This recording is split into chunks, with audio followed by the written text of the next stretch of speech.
श्री गणेशाय नमः। कोटि रुद्र संहिता। वाराणसी तथा विश्वेश्वर का महात्म्य। सूत जी कहते हैं, मुनीश्वरों, मैं संक्षेप से ही वाराणसी तथा विश्वेश्वर के परम सुंदर महात्म्य का वर्णन करता हूँ। सुनो। एक समय की बात है कि पार्वती देवी ने लोकहित की कामना से बड़ी प्रसन्नता के साथ भगवान शिव से अविमुक्त क्षेत्र और अविमुक्त लिंग का महात्म्य पूछा। तब परमेश्वर शिव ने कहा, यह वाराणसीपुरी सदा के लिए मेरा गुहात्म क्षेत्र है और सभी जीवों की मुक्ति का सर्वथा हेतु है। इस क्षेत्र में सिद्धगण सदा मेरे व्रत का आश्रय ले नाना प्रकार के वेश धारण किए मेरे लोक को पाने की इच्छा रखकर जितात्मा और जितेंद्रिय हो नित्य महायोग का अभ्यास करते हैं। उस उत्तम महायोग का नाम है पाशुपत योग। उसका श्रुतियों द्वारा प्रतिपादन हुआ है। वह भोग और मोक्ष रूप फल प्रदान करने वाला है। महेश्वरी, वाराणसीपुरी में निवास करना मुझे सदा ही अच्छा लगता है। जिस कारण से मैं सब कुछ छोड़कर काशी में रहता हूँ उसे बताता हूँ, सुनो। जो मेरा भक्त तथा मेरे तत्व का ज्ञानी है वे दोनों अवश्य ही मोक्ष के भागी होते हैं। उनके लिए तीर्थ की अपेक्षा नहीं है। विहित और अविहित दोनों प्रकार के कर्म उनके लिए समान है। उन्हें जीवन मुक्त ही समझना चाहिए। वे दोनों कहीं भी मरे तुरंत ही मोक्ष प्राप्त कर लेते हैं। यह मैंने निश्चित बात कही है। सर्वोत्तम शक्ति देवी उमे, इस परम उत्तम अविमुक्त तीर्थ में जो विशेष बात है उसे तुम मन लगाकर सुनो। सभी वर्ण और समस्त आश्रमों के लोग, चाहे वे बालक, जवान या बूढ़े कोई भी क्यों न हो, यदि इस पुरी में मर जाए तो मुक्त ही हो जाते हैं। इसमें संशय नहीं है। स्त्री अपवित्र हो या पवित्र, कुंवारी हो या अविवाहिता, विधवा हो या वंध्या, रजस्वला, प्रसूता, संस्कारहीना अथवा जैसी तैसी कैसी ही क्यों ना हो, यदि इस क्षेत्र में मरी हो तो अवश्य मोक्ष की भागिनी होती है। इसमें संदेह नहीं है। स्वेदज, अंडज, उद्भिज अथवा जरायुज प्राणी जैसे यहाँ मरने पर मोक्ष पाता है वैसे और कहीं नहीं पाता। देवी, यहाँ मरने वाले के लिए ना ज्ञान की अपेक्षा है, ना भक्ति की, ना कर्म की आवश्यकता है, ना दान की, ना कभी संस्कृति की अपेक्षा है और ना धर्म की ही। यहाँ नाम कीर्तन, पूजन तथा उत्तम जाति की भी अपेक्षा नहीं होती। जो मनुष्य मेरे इस मोक्षदायक क्षेत्र में निवास करता है वह चाहे जैसे मरे उसके लिए मोक्ष की प्राप्ति सुनिश्चित है। प्रिय, मेरा यह दिव्यपुर गुहा से भी गुहत्तर है। ब्रह्मा आदि देवता भी इसके महात्म्य को नहीं जानते।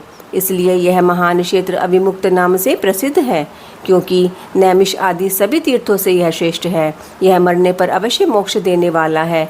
धर्म का सार सत्य है, मोक्ष का सार समता है तथा समस्त क्षेत्रों एवं तीर्थों का सार यह अविमुक्त तीर्थ काशी है। ऐसी विद्वानों की मान्यता है। इच्छानुसार भोजन, शयन, क्रीड़ा तथा विविध कर्मों का अनुष्ठान करता हुआ मनुष्य यदि इस अविमुक्त तीर्थ में प्राणों का परित्याग करता है तो उसे मोक्ष मिल जाता है। जिसका वित्त विषयों में आसक्त है और जिसने धर्म की रुचि त्याग दी है वह भी यदि इस क्षेत्र में मृत्यु को प्राप्त होता है तो पुनः संसार बंधन में नहीं पड़ता। फिर जो ममता से रहित, धीर, सत्वगुणी, दंभहीन, कर्म कुशल और कर्तापन के अभिमान से रहित होने के कारण किसी भी कर्म का आरंभ ना करने वाले हैं, उनकी तो बात ही क्या है, वे सब मुझ में ही स्थित है। इस काशीपुरी में शिव भक्तों द्वारा अनेक शिवलिंग स्थापित किए गए हैं। पार्वती, वे संपूर्ण अभिष्टों को देने वाले और मोक्षदायक हैं। चारों दिशाओं में 5-5 कोस फैला हुआ यह क्षेत्र अविमुक्त कहा गया है। यह सब और से मोक्षदायक है। जीव को मृत्यु काल में यह क्षेत्र उपलब्ध हो जाए तो उसे अवश्य मोक्ष की प्राप्ति होती है। यदि निष्पाप मनुष्य काशी में मरे तो उसका तत्काल मोक्ष हो जाता है और जो पापी मनुष्य मरता है वह कायव्यूहों को प्राप्त होता है। उसे पहले यातना का अनुभव करके ही पीछे मोक्ष की प्राप्ति होती है। सुंदरी, जो इस अविमुक्त क्षेत्र में पातक करता है वह हजारों वर्षों तक भैरवी यातना पाकर पाप का फल भोगने के पश्चात ही मोक्ष पाता है। शतकोटि कल्पों में भी अपने किए हुए कर्म का क्षय नहीं होता। जीव को अपने द्वारा किए गए शुभाशुभ कर्म का फल अवश्य ही भोगना पड़ता है।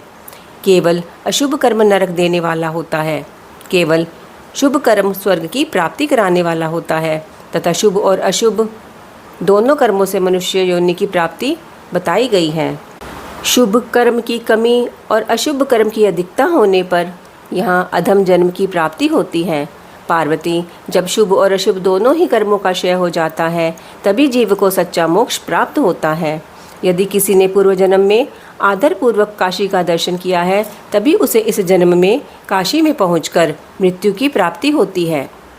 जो मनुष्य काशी जाकर गंगा में स्नान करता है उसके क्रियमाण और संचित कर्म का नाश हो जाता है, परंतु प्रारब्ध कर्म भोगे बिना नष्ट नहीं होता। यह निश्चित बात है। जिसकी काशी में मुक्ति हो जाती है उसके प्रारब्ध कर्म का भी क्षय हो जाता है।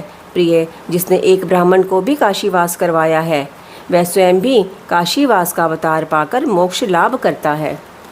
सूत जी कहते हैं, मुनिवरों, इस तरह काशी का तथा विश्वेश्वर लिंग का प्रचुर महात्म्य बताया गया है जो सत्पुरुषों को भोग और मोक्ष प्रदान करने वाला है। इसके बाद मैं त्र्यंबक नामक ज्योतिर्लिंग का महात्म्य बताऊंगा जिसे सुनकर मनुष्य क्षण भर में समस्त पापों से मुक्त हो जाता है।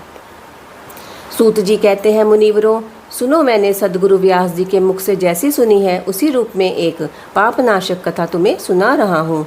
पूर्व काल की बात है। गौतम नाम से विख्यात एक श्रेष्ठ ऋषि रहते थे जिनकी परम धार्मिक पत्नी का नाम अहल्या था। दक्षिण दिशा में जो ब्रह्मगिरि है वहीं उन्होंने 10,000 वर्षों तक तपस्या की थी। उत्तम व्रत का पालन करने वाले महर्षियों, एक समय वहाँ 100 वर्षों तक बड़ा भयानक अवर्षण हो गया। सब लोग महान दुख में पड़ गए। इस भूतल पर कहीं गीला पत्ता भी नहीं दिखाई देता था। फिर जीवों का आधारभूत जल कहाँ से दृष्टिगोचर होता। उस समय मुनि, मनुष्य, पशु, पक्षी और मृग सब वहाँ से 10 दिशाओं को चले गए। तब गौतम ऋषि ने 6 महीने तक तप करके वरुण को प्रसन्न किया। वरुण ने प्रकट होकर वर मांगने को कहा। ऋषि ने वृष्टि के लिए प्रार्थना की। वरुण ने कहा, देवताओं के विधान के विरुद्ध वृष्टि ना करके मैं तुम्हारी इच्छा के अनुसार तुम्हें सदा अक्षय रहने वाला जल देता हूँ। तुम एक गड्ढा तैयार करो। उनके ऐसा कहने पर गौतम ने 1 हाथ गहरा गड्ढा खोदा और वरुण ने उसे दिव्य जल के द्वारा भर दिया तथा परोपकार से सुशोभित होने वाले मुनिश्रेष्ठ गौतम से कहा, महामुने, कभी क्षीण न होने वाला यह जल तुम्हारे लिए तीर्थ रूप होगा और पृथ्वी पर तुम्हारे ही नाम से इसकी ख्याति होगी। यहाँ किए हुए दान, होम, तप, देव पूजन तथा पितरों का श्राद्ध सभी अक्षय होंगे। ऐसा कहकर उन महर्षि से प्रशंसित हो वरुण देव अंतर्ध्यान हो गए। उस जल के द्वारा दूसरों का उपकार करके महर्षि गौतम को भी बड़ा सुख मिला। महात्मा पुरुष का आश्रय मनुष्यों के लिए महत्व की ही प्राप्ति कराने वाला होता है। महान पुरुष ही महात्मा के उस स्वरूप को देखते और समझते हैं, दूसरे अधम मनुष्य नहीं। मनुष्य जैसे पुरुष का सेवन करता है वैसा ही फल पाता है। महान पुरुष की सेवा से महत्ता मिलती है और शूद्र की सेवा से शुद्रता। उत्तम पुरुषों का यह स्वभाव ही है कि वे दूसरों के दुख को नहीं सहन कर पाते। अपने को दुख प्राप्त हो जाए इसे भी स्वीकार कर लेते हैं, किंतु दूसरों के दुख का निवारण ही करते हैं। दयालु, अभिमान शून्य, उपकारी और जितेंद्रिय, ये पुण्य के 4 खंभे हैं जिनके आधार पर यह पृथ्वी टिकी हुई है। तदंतर गौतम जी वहाँ उस परम दुर्लभ जल को पाकर विधि पूर्वक नित्य नैमित्तिक कर्म करने लगे। उन मुनीश्वर ने वहाँ नित्य होम की सिद्धि के लिए धान, जौ और अनेक प्रकार के निवार बोआ दिए। तरह तरह के धान्य, भांति भांति के वृक्ष और अनेक प्रकार के फल फूल वहाँ लहलहा उठे। यह समाचार सुनकर वहाँ दूसरे दूसरे सहस्त्रों ऋषि मुनि, पशु पक्षी तथा बहुसंख्यक जीव जाकर रहने लगे। वह वन इस भूमंडल में बड़ा सुंदर हो गया। उस अक्षय जल के संयोग से अनावृष्टि वहाँ के लिए दुखदायिनी नहीं रह गई। उस वन में अनेक शुभ कर्म परायण ऋषि अपने शिष्य, भार्या और पुत्र आदि के साथ वास करने लगे। उन्होंने कालक्षेप करने के लिए वहाँ धान बोआ दिया। गौतम जी के प्रभाव से उस वन में सब और आनंद छा गया। एक बार वहाँ गौतम के आश्रम में जाकर बसे हुए ब्राह्मणों की स्त्रियाँ जल के प्रसंग को लेकर अहल्या पर नाराज हो गईं। उन्होंने अपने पतियों को उकसाया। उन लोगों ने गौतम का अनिष्ट करने के लिए गणेश जी की आराधना की। भक्त पराधीन गणेश जी ने प्रकट होकर वर मांगने के लिए कहा। तब ये बोले, भगवान, यदि आप हमें वर देना चाहते हैं तो ऐसा कोई उपाय कीजिए जिससे समस्त ऋषि डांट फटकार कर गौतम को आश्रम से बाहर निकाल दें। गणेश जी ने कहा, ऋषियों, तुम सब लोग सुनो। इस समय तुम उचित कार्य नहीं कर रहे हो। बिना किसी अपराध के उन पर क्रोध करने के कारण तुम्हारी हानि ही होगी। जिन्होंने पहले उपकार किया हो उन्हें यदि दुख दिया जाए तो वह अपने लिए हितकारक नहीं होता। जब उपकारी को दुख दिया जाता है तब उससे इस जगत में अपना ही नाश होता है। ऐसी तपस्या करके उत्तम फल की सिद्धि की जाती है। स्वयं ही शुभ फल का परित्याग करके अहितकारक फल को नहीं ग्रहण किया जाता। ब्रह्मा जी ने जो यह कहा है कि असाधु कभी साधुता को और साधु कभी असाधुता को नहीं ग्रहण करता, यह बात निश्चय ही ठीक जान पड़ती है। पहले उपवास के कारण जब तुम लोगों को दुख भोगना पड़ा था तब महर्षि गौतम ने जल की व्यवस्था करके तुम्हें सुख दिया, परंतु इस समय तुम सब लोग उन्हें दुख दे रहे हो। संसार में ऐसा कार्य करना कदापि उचित नहीं। इस बात पर तुम सब लोग सर्वथा विचार कर लो। स्त्रियों की शक्ति से मोहित हुए तुम लोग यदि मेरी बात नहीं मानोगे तो तुम्हारा यह बर्ताव गौतम के लिए अत्यंत हितकारक ही होगा, इसमें संशय नहीं है। ये मुनिश्रेष्ठ गौतम तुम्हें पुनः निश्चय ही सुख देंगे, अतः इनके साथ छल करना कदापि उचित नहीं। इसलिए तुम लोग कोई दूसरा वर मांगो। सूत जी कहते हैं, ब्राह्मणों, महात्मा गणेश ने ऋषियों से जो यह बात कही वह यद्यपि उनके लिए हितकर थी तो भी उन्होंने इसे स्वीकार नहीं किया। तब भक्तों के अधीन होने के कारण उन शिव कुमार ने कहा, तुम लोगों ने जिस वस्तु के लिए प्रार्थना की है उसे मैं अवश्य करूँगा। पीछे जो होनहार होगी वह होकर ही रहेगी। ऐसा कहकर वे अंतर्ध्यान हो गए। मुनीश्वरों, उसके बाद उन दुष्ट ऋषियों के प्रभाव से तथा उन्हें प्राप्त हुए वर के कारण जो घटना घटित हुई उसे सुनो। वहाँ गौतम के खेत में जो धान और जौ थे उनके पास गणेश जी की एक दुर्बल गाय बनकर गए। दिए गए वर के कारण वह गौ कांपती हुई वहाँ जाकर धान और जौ चरने लगी। इसी समय दैववश गौतम जी वहाँ आ गए। वे दयालु ठहरे, इसलिए मुट्ठी भर तिनके लेकर उन्हीं से उस गौ को हाँकने लगे। उन तिनकों का स्पर्श होते ही वह गौ पृथ्वी पर गिर पड़ी और ऋषि के देखते देखते उसी क्षण मर गई। वे दूसरे दूसरे ब्राह्मण और उनकी दृष्टि स्त्रियां वहाँ छिपे हुए सब कुछ देख रहे थे। उस गौ के गिरते ही वे सब के सब बोल उठे, गौतम ने यह क्या कर डाला। गौतम भी आश्चर्यचकित हो अहल्या को बुलाकर व्यथित हृदय से दुखपूर्वक बोले, देवी, यह क्या हुआ, कैसे हुआ। जान पड़ता है परमेश्वर मुझ पर कुपित हो गया है। अब क्या करूं, कहीं जाऊं, मुझे हत्या लग गई। इसी कारण ब्राह्मण और उनकी पत्नियां गौतम को डांटने और दुर्वचनों द्वारा अहल्या को पीड़ित करने लगी। उनके दुर्बुद्धि शिष्य और पुत्र भी गौतम को बारंबार फटकारने और धिक्कारने लगे। ब्राह्मण बोले, अब तुम्हें अपना मुंह नहीं दिखाना चाहिए, यहाँ से जाओ जाओ। गो हत्यारों के मुंह देखने पर तत्काल वस्त्र सहित स्नान करना चाहिए। जब तक तुम इस आश्रम में रहोगे तब तक अग्निदेव और पितर हमारे दिए हुए किसी भी हव्य कव्य को ग्रहण नहीं करेंगे। इसलिए पापी गो हत्यारे, तुम परिवार सहित यहाँ से अन्यत्र चले जाओ, विलंब ना करो। सूत जी कहते हैं, ऐसा कहकर उन सब ने उन्हें पत्थरों से मारना आरंभ किया। वे गालियाँ दे देकर गौतम और अहल्या को सताने लगे। उन दुष्टों के मारने और धमकाने पर गौतम बोले, मुनियों, मैं यहाँ से अन्यत्र जाकर रहूँगा। ऐसा कहकर गौतम उस स्थान से तत्काल निकल गए और उन सब की आज्ञा से एक कोस दूर जाकर उन्होंने अपने लिए आश्रम बनाया। वहाँ भी जाकर उन ब्राह्मणों ने कहा, जब तक तुम्हारे ऊपर हत्या लगी है तब तक तुम्हें कोई यज्ञ यागादि कर्म नहीं करना चाहिए। किसी भी वैदिक देव यज्ञ या पितृयज्ञ के अनुष्ठान का तुम्हें अधिकार नहीं रह गया है। मुनिवर, गौतम उनके कथनानुसार किसी तरह एक पक्ष बिताकर उस दुख से दुखी होकर बारंबार उन मुनियों से अपनी शुद्धि के लिए प्रार्थना करने लगे। उनके दीन भाव से प्रार्थना करने पर उन ब्राह्मणों ने कहा, गौतम, तुम अपने पाप को प्रकट करते हुए 3 बार सारी पृथ्वी की परिक्रमा करो, फिर लौटकर यहाँ 1 महीने तक व्रत करो। उसके बाद एक ब्रह्मगिरि की 101 परिक्रमा करने के पश्चात तुम्हारी शुद्धि होगी। अथवा यहाँ गंगा जी को लेकर आकर उन्हीं के जल से स्नान करो तथा 1 करोड़ पार्थिव लिंग बनाकर महादेव जी की आराधना करो। फिर गंगा में स्नान करके इस पर्वत की 11 बार परिक्रमा करो। तत्पश्चात 100 घड़ों के जल से पार्थिव शिवलिंग को स्नान कराने पर तुम्हारा उद्धार होगा। उन ऋषियों के इस प्रकार कहने पर गौतम ने बहुत अच्छा कहकर उनकी बात मान ली। वे बोले, मुनिवरों, मैं आप श्रीमानों की आज्ञा से यहाँ पार्थिव पूजन तथा ब्रह्मगिरि की परिक्रमा करूँगा। ऐसा कहकर मुनिश्रेष्ठ गौतम ने उस पर्वत की परिक्रमा करने के पश्चात पार्थिव लिंगों का निर्माण करके उनका पूजन किया। साध्वी अहल्या ने भी साथ रहकर वह सब कुछ किया। उस समय शिष्य प्रशिष्य उन दोनों की सेवा करते थे। सूत जी कहते हैं, पत्नी सहित गौतम ऋषि के इस प्रकार आराधना करने पर संतुष्ट हुए भगवान शिव वहाँ शिवा और प्रमथ गणों के साथ प्रकट हो गए। तदंतर प्रसन्न हुए कृपा निधान शंकर ने कहा, महामुने, मैं तुम्हारी उत्तम भक्ति से बहुत प्रसन्न हूँ, तुम कोई वर मांगो। उस समय महात्मा शंभू के सुंदर रूप को देखकर आनंदित हुए गौतम ने भक्ति भाव से शंकर को प्रणाम करके उनकी स्तुति की।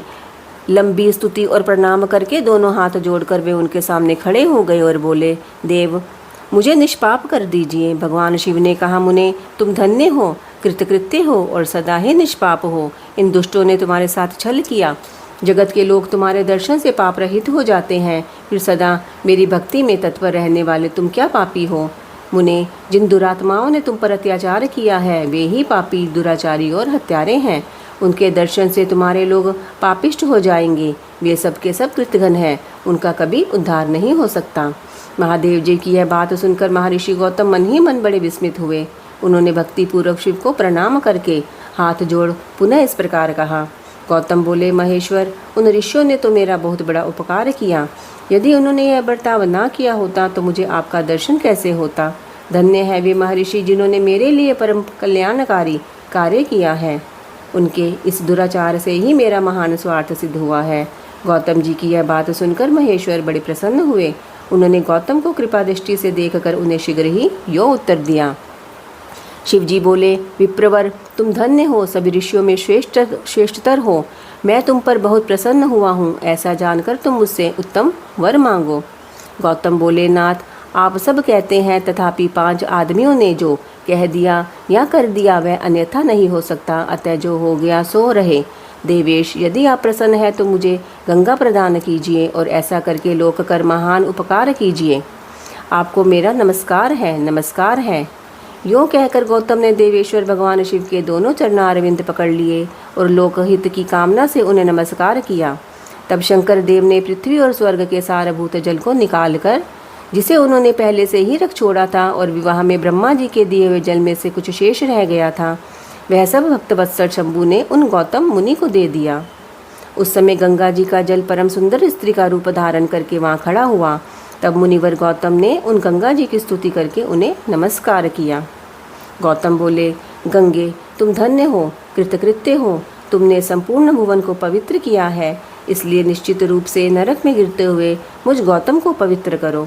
तदंतर शिवजी ने गंगा से कहा, देवी, तुम मुनि को पवित्र करो और तुरंत वापस ना जाकर वैवस्तव मनु के 28वें कलियुग तक यहीं रहो। गंगा ने कहा, महेश्वर, यदि मेरा महात्म्य सब नदियों से अधिक हो और अंबिका तथा गणों के साथ आप भी यहाँ रहे तभी मैं इस धरातल पर रहूँगी। गंगा जी की यह बात सुनकर भगवान शिव बोले, गंगे, तुम धन्य हो, मेरी बात सुनो। मैं तुमसे अलग नहीं हूँ, तथापि मैं तुम्हारे कथनानुसार यहाँ स्थित रहूँगा, तुम भी स्थित हो जाओ। अपने स्वामी परमेश्वर शिव की यह बात सुनकर गंगा ने मन ही मन प्रसन्न हो उनकी भूरी भूरी प्रशंसा की। इसी समय देवता, प्राचीन ऋषि, अनेक उत्तम तीर्थ और नाना प्रकार के क्षेत्र वहां आ पहुँचे। उन सब ने बड़े आदर से जय जयकार करते हुए गौतम, गंगा तथा गिरिशाई शिव का पूजन किया। तदंतर उन सब देवताओं ने मस्तक झुका हाथ जोड़कर उन सब की प्रसन्नता पूर्वक स्तुति की। उस समय प्रसन्न हुई गंगा और गिरीश ने उनसे कहा, श्रेष्ठ देवताओं, वर मांगो, तुम्हारा प्रिय करने की इच्छा से वह वर हम तुम्हें देंगे। देवता बोले, देवेश्वर, यदि आप संतुष्ट हैं और सरिताओं में श्रेष्ठ गंगे, यदि आप भी प्रसन्न हैं तो हमारा तथा मनुष्यों का प्रिय करने के लिए आप लोग कृपा पूर्वक यहाँ निवास करें। गंगा बोली, देवताओं, फिर तो सबका प्रिय करने के लिए आप लोग स्वयं ही यहाँ क्यों नहीं रहते।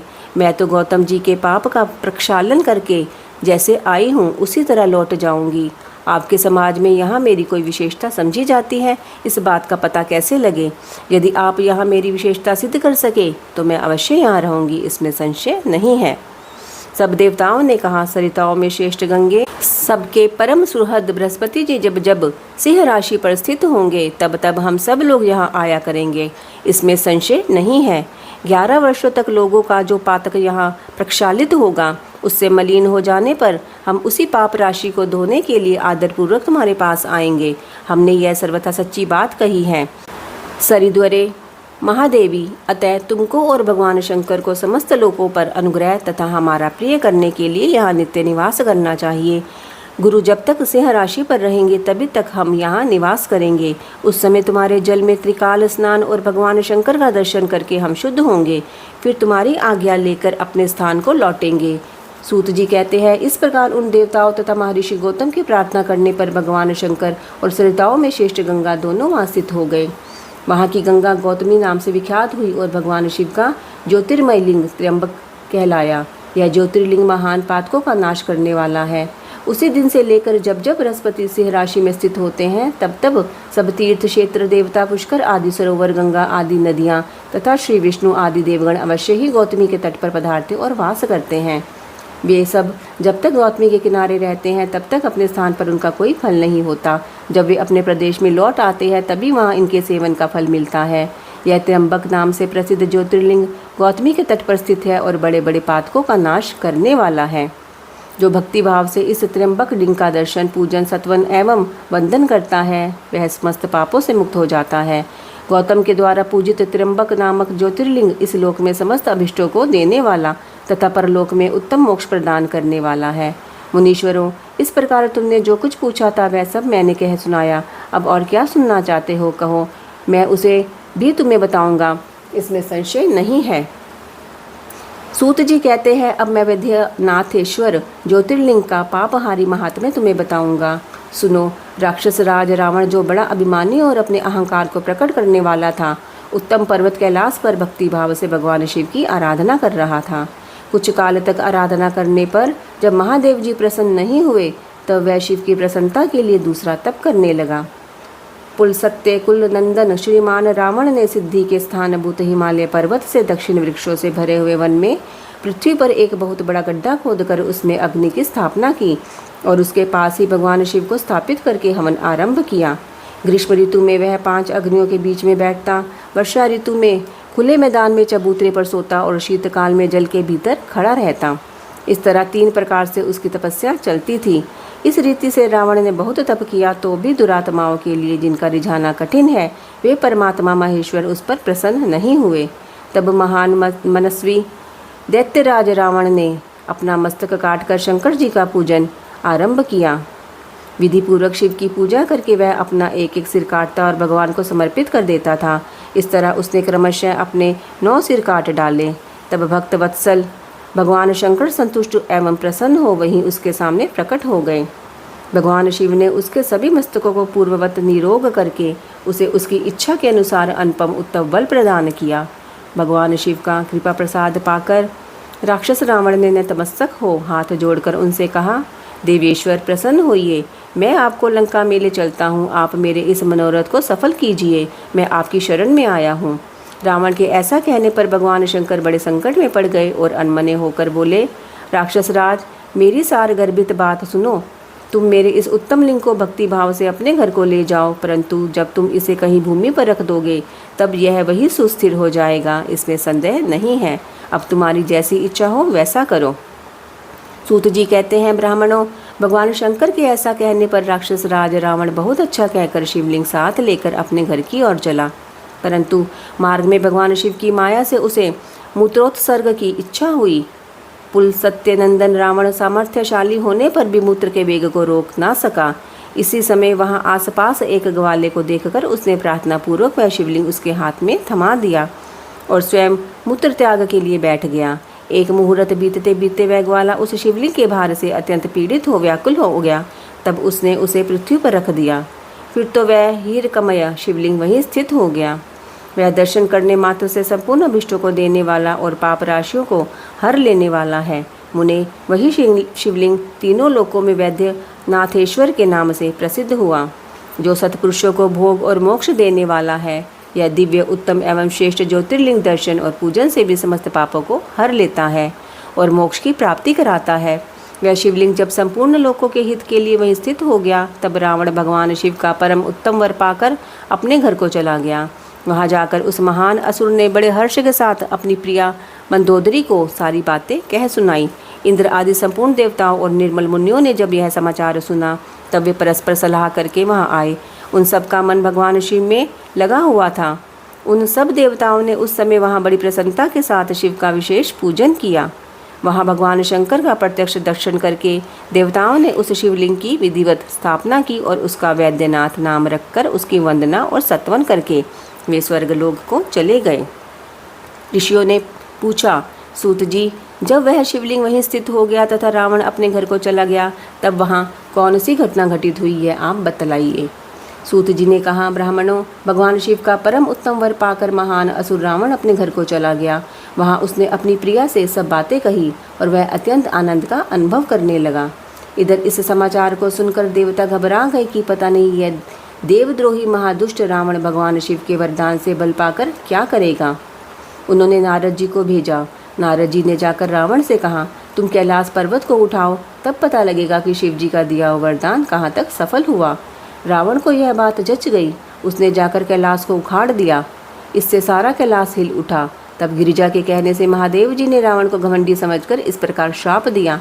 महादेव जी बोले, रे दुष्ट भक्त दुर्बुद्धि रावण, तू अपने बल पर इतना घमंड ना कर।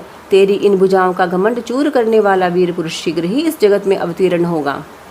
सूत जी कहते हैं, इस प्रकार वहाँ जो घटना हुई उसे नारद जी ने सुना। रावण भी प्रसन्नचित हो जैसे आया था उसी तरह अपने घर को लौट गया। इस प्रकार मैंने वैद्यनाथेश्वर का महात्म्य बताया है। इसे सुनने वाले मनुष्यों का पाप भस्म हो जाता है। सूत जी कहते हैं, ब्राह्मणों, अब मैं परमात्मा शिव के नागेश नामक परम उत्तम ज्योतिर्लिंग के आविर्भाव का प्रसंग सुनाऊंगा। दारुका नाम से प्रसिद्ध कोई राक्षसी थी जो पार्वती के वरदान से सदा घमंड में भरी रहती थी। अत्यंत बलवान राक्षस दारुका उसका पति था। उसने बहुत से राक्षसों को साथ लेकर वहाँ सत्पुरुषों का संहार मचा रखा था। वह लोगों के यज्ञ और धर्म का नाश करता फिरता था। पश्चिम समुद्र के तट पर उसका एक वन था जो संपूर्ण समृद्धियों से भरा रहता था। उस वन का विस्तार सब ओर से 16 योजन था। दारुका अपने विलास के लिए वहाँ जाती थी। वहाँ भूमि, वृक्ष तथा अन्य सब उपकरणों से युक्त वह वन भी चला जाता था। देवी पार्वती ने उस वन की देखरेख का भार दारुका को सौंप दिया था। दारुका अपने पति के साथ इच्छानुसार उसमें विचरण करती थी। राक्षस दारुक अपनी पत्नी दारुका के साथ वहाँ रहकर सबको भय देता था। उससे पीड़ित हुई प्रजा ने महर्षि औरव की शरण में जाकर उनको अपना दुख सुनाया और उन्हें शरणागतों की रक्षा के लिए राक्षसों को यह शाप दे दिया कि ये राक्षस यदि पृथ्वी पर प्राणियों की हिंसा या यज्ञों का विध्वंस करेंगे तो उसी समय अपने प्राणों से हाथ धो बैठेंगे। देवताओं ने जब यह बात सुनी तब उन्होंने दुराचारी राक्षसों पर चढ़ाई कर दी। राक्षस घबराए। यदि वे लड़ाई में देवताओं को मारते तो मुनि के शाप से स्वयं मर जाते और यदि नहीं मारते तो पराजित होकर भूखों मर जाते। उस अवस्था में राक्षसी दारुका ने कहा कि भवानी के वरदान से मैं इस सारे वन को जहाँ चाहूँ ले जा सकती हूँ। यूँ कहकर वह समस्त वन को ज्यों का त्यों ले जाकर समुद्र में जा बसी। राक्षस लोग पृथ्वी पर न रहकर जल में निर्भय रहने लगे और वहाँ प्राणियों को पीड़ा देने लगे। एक बार बहुत सी नावें उधर आ निकली जो मनुष्यों से भरी थी।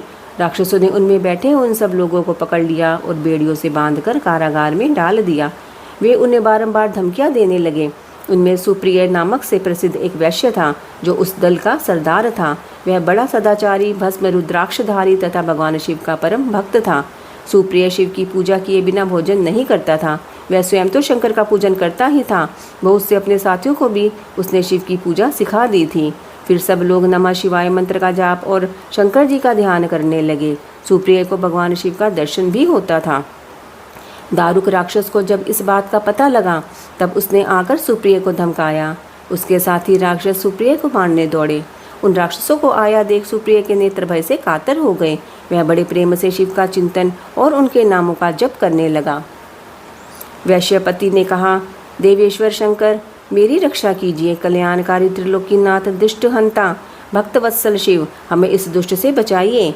देव, अब आप ही मेरे सर्वस्व प्रभु, मैं आपका हूँ, आपके अधीन हूँ और आप ही सदा मेरे जीवन एवं प्राण है। सूत जी कहते हैं, सुप्रिय की इस प्रकार प्रार्थना करने पर भगवान शंकर एक विवर से निकल पड़े। उनके साथ ही 4 दरवाजों का एक उत्तम मंदिर भी प्रकट हो गया।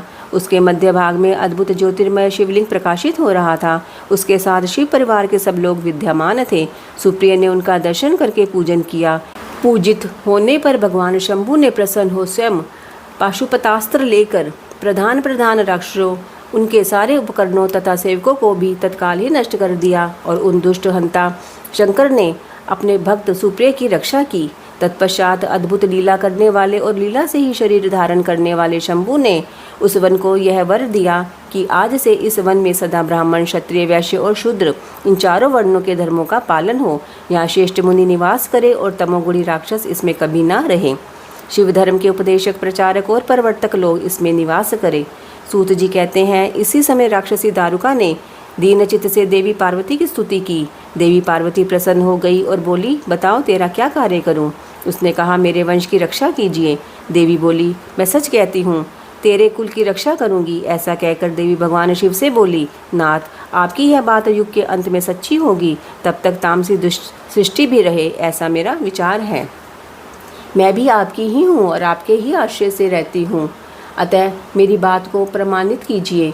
यह राक्षसी दारुका देवी है, मेरी ही शक्ति है और राक्षसियों में बलिष्ठ है, अतः यही राक्षसों के राज्य का शासन करे। ये राक्षस पत्नियां जिन पुत्रों को पैदा करेंगी वे सब मिलकर इस वन में निवास करें, ऐसी मेरी इच्छा है। शिव बोले, प्रिय, यदि तुम ऐसी बात कहती हो तो मेरा यह वचन सुनो। मैं भक्तों का पालन करने के लिए प्रसन्नतापूर्वक इस वन में रहूँगा। जो पुरुष यहाँ वर्ण धर्म के पालन में तत्पर हो, प्रेम पूर्वक मेरा दर्शन करेंगे, वह चक्रवर्ती राजा होगा। कलयुग के अंत और सत्यु के आरंभ में महासेन का पुत्र वीरसेन राजाओं का भी राजा होगा। वह मेरा भक्त और अत्यंत पराक्रमी होगा और यहाँ आकर मेरा दर्शन करेगा। दर्शन करते ही वह चक्रवर्ती सम्राट हो जाएगा।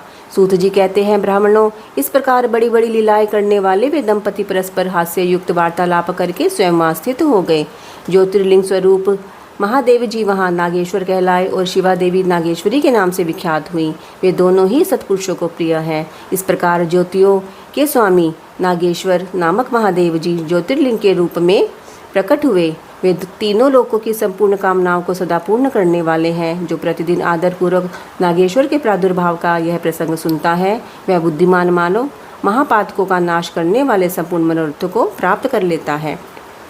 सूत जी कहते हैं, ऋषियों, अब मैं यह बता रहा हूँ कि रामेश्वर नामक ज्योतिर्लिंग पहले किस प्रकार प्रकट हुआ। इस प्रसंग को तुम आदरपूर्वक सुनो। भगवान विष्णु के रामावतार में जब रावण सीता जी को हरकर लंका में ले गया, तब सुग्रीव के साथ 18 पद्म वानर सेना लेकर श्री राम समुद्र तट आए। वहाँ वे विचार करने लगे कि कैसे हम समुद्र को पार करेंगे और किस प्रकार रावण को जीतेंगे। इतने में ही श्री राम को प्यास लगी। उन्होंने जल मांगा और वानर मीठा जल ले आए। श्री राम ने प्रसन्न होकर वह जल ले लिया। तब तक उन्हें स्मरण हो आया कि मैंने अपने स्वामी भगवान शंकर का दर्शन तो किया ही नहीं, फिर वह जल कैसे ग्रहण कर सकता हूँ। ऐसा कहकर उन्होंने उस जल को नहीं पिया। जल रख देने के पश्चात रघुनंदन ने पार्थिव पूजन किया। आवाहन आदि 16 उपचारों को प्रस्तुत करके विधिपूर्वक बड़े प्रेम से शंकर जी की अर्चना की। प्रणाम तथा दिव्य स्तोत्रों द्वारा यत्नपूर्वक शंकर जी को संतुष्ट करके श्री राम ने भक्तिभाव से उनसे प्रार्थना की। श्री राम बोले, उत्तम व्रत का पालन करने वाले मेरे स्वामी देव महेश्वर, आपको मेरी सहायता करनी चाहिए। आपके सहयोग के बिना मेरे कार्य की सिद्धि अत्यंत कठिन है। रावण भी आपका ही भक्त है, वह सबके लिए सर्वथा दुर्जय है, परंतु आपके दिए हुए वरदान से वह सदा दर्प में भरा रहता है। वह त्रिभुवन विजयी महावीर है। इधर मैं भी आपका दास हूँ, सर्वथा आपके अधीन रहने वाला हूँ। सदाशिव यह विचार कर आपको मेरे प्रतिपक्षपात करना चाहिए। सूत जी कहते हैं, इस प्रकार प्रार्थना और बारंबार नमस्कार करके उन्होंने उच्च स्वर से जय शंकर, जय शिव इत्यादि का उद्घोष करते हुए शिव का स्तवन किया। फिर उनके मंत्र के जप और ध्यान में तत्पर हो गए। तत्पश्चात पुनः पूजन करके वे स्वामी के आगे नाचने लगे। उस समय उनका हृदय प्रेम से द्रवित हो रहा था। फिर उन्होंने शिव के संतोष के लिए गाल बजाकर अव्यक्त शब्द किया। उस समय भगवान शंकर उन पर बहुत प्रसन्न हुए और वे ज्योतिर्मय महेश्वर वामांग भूता पार्वती तथा पार्षद गणों के साथ शास्त्रोक्त निर्मल रूप धारण करके तत्काल वहाँ प्रकट हो गए। श्री राम की भक्ति से संतुष्ट चित्त होकर महेश्वर ने उनसे कहा, श्री राम, तुम्हारा कल्याण हो, वर मांगो। उस समय उनका रूप देखकर वहाँ उपस्थित हुए सब लोग पवित्र हो गए। शिव धर्म परायण श्री राम जी ने स्वयं उनका पूजन किया। फिर भांति भांति की स्तुति एवं प्रणाम करके उन्होंने भगवान शिव से लंका में रावण के साथ होने वाले युद्ध में अपने लिए विजय की प्रार्थना की। तब राम भक्ति से प्रसन्न हुए महेश्वर ने कहा, महाराज, तुम्हारी जय हो। भगवान शिव के दिए हुए विजय सूचक वर एवं युद्ध की आज्ञा को पाकर श्री राम ने नतमस्तक हो हाथ जोड़कर उनसे पुनः प्रार्थना की। श्री राम बोले, मेरे स्वामी शंकर, यदि आप संतुष्ट हैं तो जगत के लोगों को पवित्र करने तथा दूसरों की भलाई करने के लिए सदा यहाँ निवास करें। सूत जी कहते हैं, श्री राम के ऐसा कहने पर भगवान शिव वहाँ ज्योतिर्लिंग के रूप में स्थित हो गए। तीनों लोकों में रामेश्वर के नाम से उनकी प्रसिद्धि हुई। उनके प्रभाव से ही अपार समुद्र को अनायास पार करके श्री राम ने रावण आदि राक्षसों का शीघ्र ही संहार किया और अपनी प्रिया सीता को प्राप्त कर लिया। तब से इस भूतल पर रामेश्वर की अद्भुत महिमा का प्रसार हुआ। भगवान रामेश्वर सदा भोग और मोक्ष देने वाले तथा भक्तों की इच्छा पूर्ण करने वाले हैं। जो दिव्य गंगा जल से रामेश्वर शिव को भक्तिपूर्वक स्नान कराता है वह जीवन मुक्त ही है। इस संसार में देव दुर्लभ समस्त भोगों का उपभोग करके अंत में उत्तम ज्ञान पाकर वह निश्चय ही कैवल्य मोक्ष को प्राप्त कर लेता है। इस प्रकार मैंने तुम लोगों से भगवान शिव के रामेश्वर नामक दिव्य ज्योतिर्लिंग का वर्णन किया, जो अपनी महिमा सुनाने वालों के समस्त पापों का अपहरण करने वाला है। सूत जी कहते हैं, अब मैं घुश्मेश नामक ज्योतिर्लिंग के प्रादुर्भाव का और उसके महात्म्य का वर्णन करूंगा। मुनिवरों, ध्यान देकर सुनो। दक्षिण दिशा में एक श्रेष्ठ पर्वत है जिसका नाम देवगिरी है। वह देखने में अद्भुत तथा नित्य परम शोभा से संपन्न है। उसी के निकट कोई भरद्वाज कुल में उत्पन्न सुधर्मा नामक ब्राह्मणवेत्ता ब्राह्मण रहते थे। उनकी प्रिय पत्नी का नाम सुदेहा था।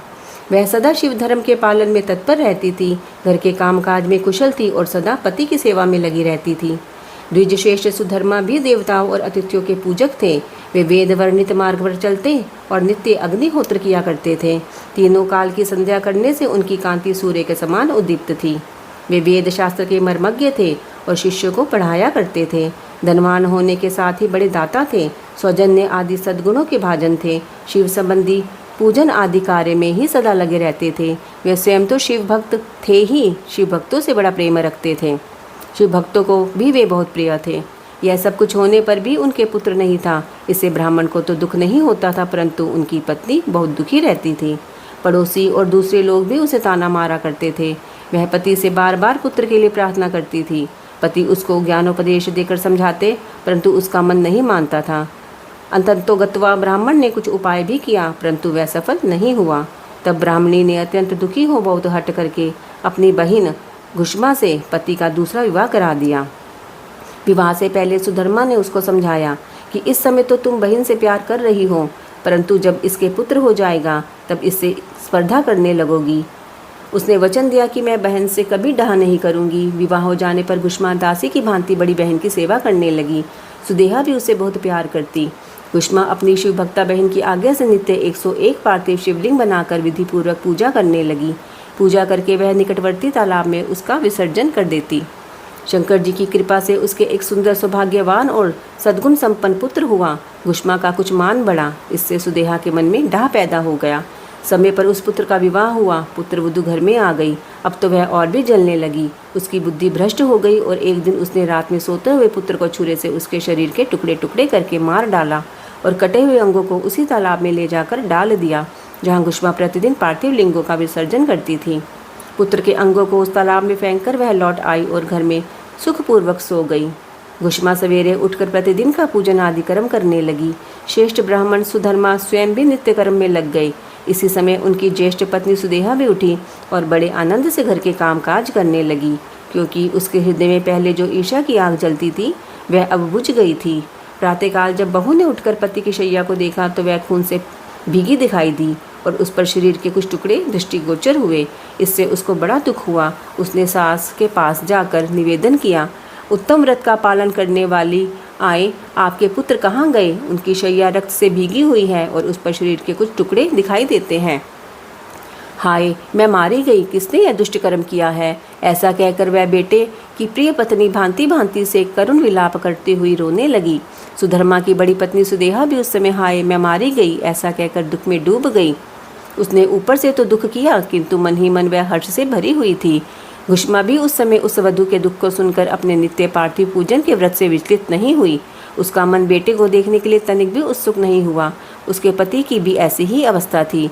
जब तक नित्य नियम पूरा नहीं हुआ तब तक उन्हें दूसरी किसी बात की चिंता न हुई। दोपहर को पूजन समाप्त होने पर घुश्मा ने अपने पुत्र की भयंकर शैया पर दृष्टिपात किया, तथापि उसने मन में किंचित मात्र भी दुख नहीं मनाया। वह सोचने लगी, जिन्होंने वह बेटा दिया था वे ही इसकी रक्षा करेंगे। वे भक्त प्रिय कहलाते हैं, काल के भी काल हैं और सत्पुरुषों के आश्रय हैं। एकमात्र वे प्रभु सर्वेश्वर शंभु ही हमारे रक्षक हैं। वे माला गूंथने वाले पुरुष की भांति जिनको जोड़ते हैं उनको अलग भी करते हैं। अतः अब मेरे चिंता करने से क्या होगा? इस तत्व का विचार करके उसने शिव के भरोसे धैर्य धारण किया और उस समय दुख का अनुभव नहीं किया। वह पूर्ववत पार्थिव शिवलिंगों को लेकर स्वस्थ चित्त से शिव के नामों का उच्चारण करती हुई उस तालाब के किनारे गई। उन पार्थिव लिंगों को तालाब में डालकर जब वह लौटने लगी तो उसे अपना पुत्र उसी तालाब के किनारे खड़ा दिखाई दिया। सूत जी कहते हैं, ब्राह्मणों, उस समय वहाँ अपने पुत्र को जीवित देखकर उसकी माता घुष्मा को ना तो हर्ष हुआ और ना विषाद। वह पूर्ववत स्वस्थ बनी रही। इसी समय उस पर संतुष्ट हुए ज्योति स्वरूप महेश्वर शिव शीघ्र उसके सामने प्रकट हो गए। शिव बोले, सुमुखी, मैं तुम पर प्रसन्न हूँ, वर मांगो।